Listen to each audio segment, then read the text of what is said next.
கிறிஸ்துவுக்குள் மிகவும் பிரியமான சகோதர சகோதரிகளே, இயேசு கிறிஸ்துவின் நாமத்தினாலே உங்கள் யாவருக்கும் எனது அன்பின் நல்வாழ்த்துதலையும் வணக்கத்தையும் தெரிவித்துக் கொள்கிறேன். இன்றைய பகலின் குளிர்ச்சியான நாளின் தியான வசனங்கள் லூக்கா எழுதின சுவிசேஷம் 5ஆம் அதிகாரம் 14-15 வசனங்கள்.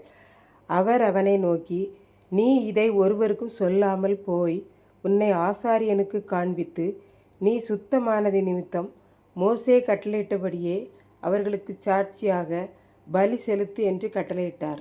அப்படி இருந்தும் அவருடைய கீர்த்தி அதிகமாய் பரம்பிற்று.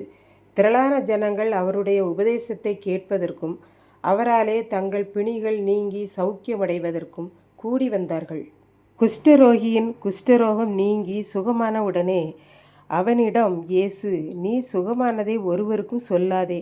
நீ உலகத்திலே எல்லாருக்கும் முன்பாக வாழ வேண்டுமானால் உன்னை மற்றவர்கள் ஏற்றுக்கொள்ள வேண்டும். ஊருக்குள்ளே நான் இருக்க வேண்டும், என்னை தொட்டு பேச வேண்டும் என்று நீ கவலைப்பட்டாய் அல்லவா? ஆகவே நீ உன்னை ஆசாரியனுக்கு காண்பி. நான் குஷ்டரோகம் நீங்கி சுகமாகிவிட்டேன். இப்போது நான் பலியிட வந்துள்ளேன் என்று சொல்லி மோசே பலியிடுவதற்கு என்னவெல்லாம் கொண்டு போக சொன்னாரோ அவைகளையெல்லாம் வாங்கி கொண்டு போ. அவன் உனக்காக பலியிட்ட பின்பு ஊருக்கு சொல்லுவான், இன்னாருக்கு குஷ்டரோகம் இருந்தது, இப்போது குணமாகிவிட்டது, இதற்கு நான் சாட்சி என்று கூறுவான். அப்போதுதான் மற்ற மக்களோடு நீயும் ஏற்றுக்கொள்ளப்படுவாய். அப்போதுதான் நீ ஊருக்குள்ளே மக்களோடு சேர்ந்து வாழ முடியும் என்கிற அர்த்தத்தில் நீ போய் உன்னை ஆசாரியனுக்கு காண்பித்து பலி செலுத்து என்கிறார் என்று பார்க்கின்றோம். இன்றைக்கு நம்மையே பலியாக ஆண்டவருக்கு அர்ப்பணிப்போம். இப்படித்தான் பாபு தன்னுடைய அம்மாவின் பரிசில் 500 ரூபாயை எடுத்துக்கொண்டு கல்லூரிக்கு சென்றான். அங்கே நண்பர்களோடு சேர்ந்து செலவு பண்ணினான். நண்பர்கள் அவனோடு கூட சேர்ந்து சந்தோஷப்பட்டார்கள். அதிலே ஒருவன், கோபு என்பவன் சொன்னான், உன் அம்மா பாவம், நீங்கள் இப்படி செய்யலாமா? நான் சாயங்காலம் வந்து உங்கள் அம்மாவிடம் சொல்லிக்கொள்கிறேன் என்றான். பாபுவுக்கு மனதுக்கு கஷ்டமாயிருந்தது. வீட்டிற்கு வந்தான்.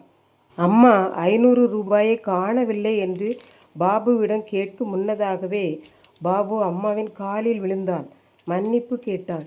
இனிமேல் நான் இந்த தவறை செய்ய மாட்டேன் அம்மா என்று சொல்லி மன்னிப்பு கேட்டான். அம்மா சந்தோஷத்தோடு அவனை மன்னித்து விட்டார்கள். சிறிது நேரத்தில் கோபு வந்து பாபுவின் அம்மாவிடம், அம்மா உங்களுக்கு 500 ரூபாயை காணவில்லையா? அதை பாபுதான் எடுத்து கல்லூரிக்கு கொண்டு வந்தான் என்றான். அம்மா சொன்னார்கள், அவன் என்னிடம் சொல்லி மன்னிப்பு கேட்டுவிட்டான், இனி அவன் நல்ல பையன் கோபு என்றார்கள். ஆம், பாபு தன்னை மறைக்காமல் அம்மாவிடம் கூறி சௌக்கியத்தை தேடிக்கொண்டான் என்று பார்க்கின்றோம். இதை கேட்டு கொண்டிருக்கிற எனக்கு அன்பானவர்களே, நம்முடைய தேவன் ஒவ்வொரு மனிதருடைய மனதையெல்லாம் புரிந்து கொள்கிறவர். ஆகவேதான் சுகமான குஷ்டரோகியை, நீ போய் உன்னை ஆசாரியனுக்கு காண்பித்து பலி செலுத்து, அப்போதுதான் நீ எதிர்பார்க்கிறது போல் உன்னால் இந்த உலகத்தில் வாழ முடியும் என்பதை கருத்தில் கொண்டு இவ்வாறு கூறுகிறார் என்று பார்க்கின்றோம். அந்த காலத்தில் ஆசாரியன்தான் இவனுக்கு இருந்த குஷ்டரோகம் நீங்கினது, இவன் பலி செலுத்தி சுத்தமாகிவிட்டான் என்று மக்களுக்கு சொல்ல வேண்டும். நாம் எல்லாரும் நம்மை புரிந்து கொண்ட ஆண்டவருக்கு நம்மையே பலியாக அர்ப்பணித்து நன்றி செலுத்துவோம். ஆண்டவருடைய உபதேசத்தை கேட்கவும் தங்கள் வியாதிகள் நீங்கி சௌக்கியமாக நிம்மதியாக வாழவும் நாம் அனுதினமும் ஆண்டவரை தேடுவோம். சௌக்கியத்தை பெற்றுக்கொள்வோம். கர்த்தர் தாமே இந்த செய்தியை ஆசீர்வதிப்பாராக. ஆமேன், ஆமேன். ஜெபம். அன்பின் ஆண்டவரே, இந்த அருமையான நல்ல நாளுக்காக நன்றி செலுத்துகிறேன். இதை கேட்டு கொண்டிருக்கிற ஒவ்வொருவரும் தன்னையே உமக்கு பலியாக கொடுக்கவும், உம்முடைய வார்த்தைகளை கேட்கவும், தங்கள் வியாதி நீங்கி சௌக்கியமாக வாழவும் அருள் புரியும். இயேசு கிறிஸ்துவின் நிமித்தம் வேண்டிக் கொள்கிறேன் பிதாவே. ஆமேன்.